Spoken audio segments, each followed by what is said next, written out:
The roses started losing their shape before I even reached the lobby. I'd flown home 2 days early from my military base, keeping the return a secret because I wanted Valentine's Day to feel ordinary in the best possible way. My suitcase held beach clothes instead of uniforms. My purse carried 2 tickets to Hawaii. My husband had spent months telling me how much he missed me. His assistant smiled when she saw me.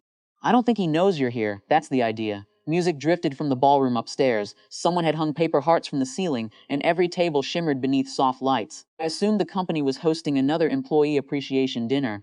I walked in still holding the bouquet, then I saw him. He wasn't looking toward the entrance, he was looking at her. Their CEO stood beneath a screen displaying photographs from company milestones. My husband held both of her hands as if everyone else had disappeared.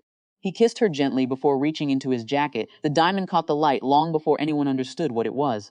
When he slipped the ring onto her finger, the room erupted into applause. For one impossible second, I wondered whether I had misunderstood everything. Then she laughed through tears. He embraced her. Someone beside me whispered, "Finally." The bouquet slipped from my fingers without making much noise. Nobody noticed. I turned around before either of them could. Outside, February air felt colder than the deployment nights I'd spent overseas. Inside my car, I sat without starting the engine. I cried exactly once. Then I opened my phone. The Hawaii reservation disappeared first. Next came the joint accounts. Years earlier, my husband and I had agreed that either signature could temporarily freeze activity during military deployments for security reasons. I activated that protection. Finally, I called my attorney. Executed the withdrawal. She didn't ask why. She already had standing instructions if I ever used those words.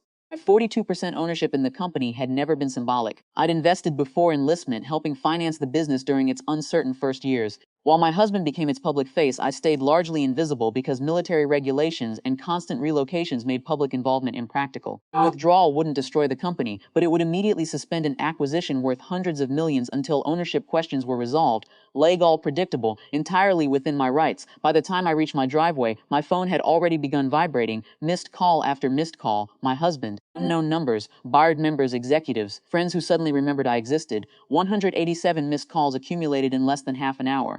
I switched the phone face down. Silence had finally become useful. The doorbell rang just before sunset. Through the window stood 3 people, my husband, the company's general counsel, and the chair of the board. The attorney spoke first. "We're not here to pressure you." I appreciated that he understood pressure was exactly what this looked like. Inside, nobody accepted coffee. My husband looked exhausted, his confidence replaced by confusion. "You should have let me explain." I met his eyes for the first time all day. "I watched you propose." He opened his mouth. Nothing came out. The board chair quietly placed a folder on my table. "The acquisition has been automatically suspended. Investors have questions. Employees are hearing rumors. You need to understand your intentions, not your emotions. Your intentions, oddly enough." That made the conversation easier. "I'm not interested in destroying the company." Relief briefly crossed their faces. "But I won't remain financially tied to someone who built 2 futures at once." The room stayed still. My husband finally whispered, "It wasn't supposed to happen like this." "No," I answered. "It wasn't." He began describing loneliness, distance, deployments, impossible schedules. Every explanation sounded painfully human. None of them changed what I'd seen. "I don't hate you," I said. "I just can't keep pretending loyalty only mattered on one side." Nobody interrupted. The attorney closed his notebook. The board chair nodded slowly, as though realizing this meeting had never truly been about contracts. It was about certainty. My decision already existed before they arrived. "I'll cooperate professionally," I said. "The ownership transition can be negotiated fairly. Employees shouldn't suffer because our marriage failed." Another long silence settled over the room. This one felt different. Respect had quietly replaced urgency. When they stood to leave, my husband lingered near the doorway. "I never thought you'd walk away." I looked toward the roses still lying in my car, their petals beginning to brown beneath the windshield. "I didn't," I said softly. "You walked away first." After the door closed, the house felt strangely unfamiliar, not emptier, just honest. Over the following months, lawyers handled the business, the board stabilized operations, the acquisition resumed under new terms. Life continued because it always does. Friends kept asking whether I regretted staying so calm. They expected anger, a courtroom speech, some perfect moment of revenge. There wasn't one. Healing turned out to be quieter than betrayal. I eventually unpacked the suitcase meant for Hawaii. The swimsuits still had their tags. I folded them into a drawer instead of throwing them away.